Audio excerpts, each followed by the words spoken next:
মাননীয় সভাপতি, গত বছর দায়িত্ব গ্রহণের কয়েক সপ্তাহের মধ্যেই আমি জাতিসংঘের মানবাধিকার বিষয়ক হাই কমিশনারকে আমন্ত্রণ জানাই পতিত স্বৈর শাসক কর্তৃক সংগঠিত মানবাধিকার লঙ্ঘন ও নৃশংসতার চিত্র উদ্ঘাটন করার জন্য।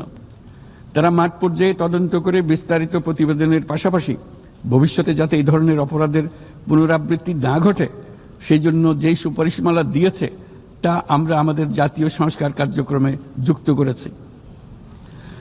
গত বছর সাধারণ পরিষদের অধিবেশনের পূর্বেই আমরা গুম সম্পর্কিত আন্তর্জাতিক কনভেনশনে যোগ দিয়েছিলাম। এখন এর বিধানসমূহ জাতীয় ক্ষেত্রে বাস্তবায়নের জন্য প্রয়োজনীয় আইন প্রণয়নের কাজ চলমান রয়েছে। এবছর আমরা জাতিসংঘের নির্যাতন বিরোধী কনভেনশনের ঐচ্ছিক প্রটোকলে যোগ দিয়েছি এবং এর বাস্তবায়নে একটি স্বাধীন প্রতিরোধমূলক জাতীয় প্রাতিষ্ঠানিক ব্যবস্থা প্রতিষ্ঠার জন্য আমরা কাজ করছি।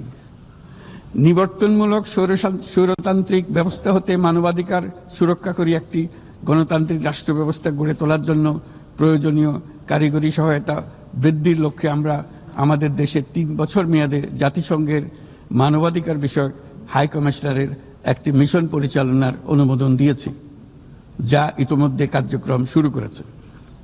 আমাদের এই সকল পদক্ষেপ ও অঙ্গীকার জনগণের প্রত্যাশারই প্রতিফলন।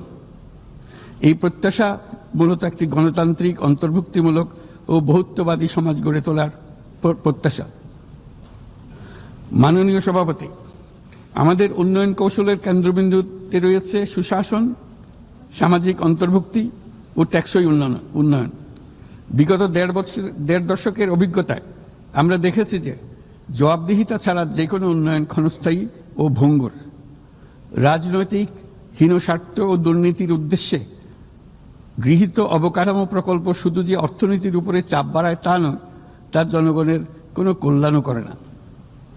দায়িত্ব গ্রহণের পর আমরা একে একে আবিষ্কার করি দুর্নীতি ও জনগণের সম্পদ চুরি কি ব্যাপক বিস্তৃতি লাভ করেছিল এবং তার ফলশ্রুতিতে দেশের সামষ্টিক অর্থনীতির অবস্থা কি ভয়ানক, নাজুক ও ভঙ্গুর হয়ে পড়েছিল। আমরা এর অবসান ঘটাচ্ছি যেন আর কখনোই উন্নয়নকে জনগণের সম্পদ আত্মসাতের অজুহাত হিসেবে ব্যবহার করা না যায়। দেশের নাজুক অর্থনৈতিক পরিস্থিতি মজবুত করতে আমরা সংস্কারমূলক কিছু কঠিন কিন্তু প্রয়োজনীয় সিদ্ধান্ত গ্রহণ করেছি। সবচেয়ে গুরুত্বপূর্ণ একটা সংস্কার হলো রাজস্ব আহরণ ব্যবস্থাপনার সংস্কার। যে নীতি ও প্রণয়ন বাস্তবায়ন সংস্থাকে পৃথক করার জন্য আইন প্রণয়ন করা হয়েছে, এর মাধ্যমে স্বচ্ছতা ও জবাবদিহিতা নিশ্চিত হবে এবং রাজস্ব আহরণ বৃদ্ধি পাবে।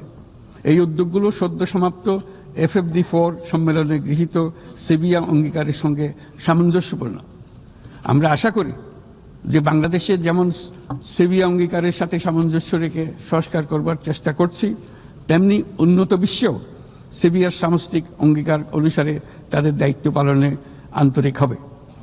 একই সাথে আমরা মনে করি আন্তর্জাতিক অর্থায়ন ব্যবস্থা, বৈশ্বিক আর্থিক প্রতিষ্ঠানগুলোর সিদ্ধান্ত গ্রহণ প্রক্রিয়া ও ব্যবস্থাপনার সংস্কার, একটি অন্তর্ভুক্তিমূলক আন্তর্জাতিক কর সহযোগিতার বৈশ্বিক কাঠামো, অবৈধ আর্থিক প্রবাহ ও দুর্নীতির বিরুদ্ধে সমন্বিত বৈশ্বিক পদক্ষেপ গ্রহণ এবং অবৈধ দুর্নীতিলব্ধ অর্থ পাচারকৃত সম্পদ পুনরুদ্ধারেও আন্তর্জাতিক সহযোগিতা বৃদ্ধি অত্যন্ত গুরুত্বপূর্ণ। মাননীয় সভাপতি, দেশের পাচার হওয়া অবৈধ সম্পদ পুনরুদ্ধার করা বর্তমানে আমাদের অন্যতম শীর্ষ অগ্রাধিকার। গত 15 বছরের দুর্নীতির মাধ্যমে শত শত কোটি ডলার অবৈধভাবে বিদেশে পাচার করা হয়েছে। আমরা নিরলসভাবে এই সম্পদ ফেরত আনার চেষ্টা করছি, কিন্তু সংশ্লিষ্ট দেশগুলোর আইনি প্রক্রিয়া এবং অন্যান্য নানাবিধ প্রতিবন্ধকতার কারণে আমাদের এই প্রচেষ্টা বারে বারে বাধাগ্রস্ত হচ্ছে। সংশ্লিষ্ট দেশগুলোর দৃঢ় সদিচ্ছা ছাড়া আমরা পাচার হওয়া অবৈধ সম্পদ পুনরুদ্ধারে সফল হতে পারছি না। বিশ্বের বিদ্যমান অর্থনৈতিক ব্যবস্থা উন্নয়নশীল দেশ থেকে সম্পদের এই অবৈধ পাচারকারীদের কার্যকরীভাবে প্রতিরোধ করতে ব্যর্থ হচ্ছে। কোনো কোনো ক্ষেত্রে আন্তর্জাতিক আর্থিক প্রতিষ্ঠানগুলোর বিধিবিধানগুলো বিশ্বব্যাপী বিভিন্ন ট্যাক্স হ্যাভেনে বিপুল পরিমাণে অবৈধ অর্থ স্থানান্তরে উৎসাহিত করছে।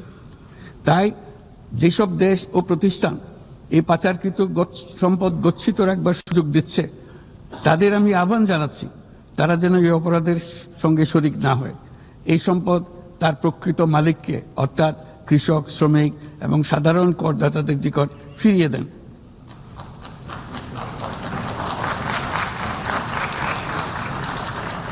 আমি উন্নয়নশীল দেশ হতে সম্পদ পাচার রোধে কঠোর আন্তর্জাতিক বিধিবিধান প্রণয়ন এবং এর প্রয়োগ নিশ্চিতের প্রস্তাব করছি।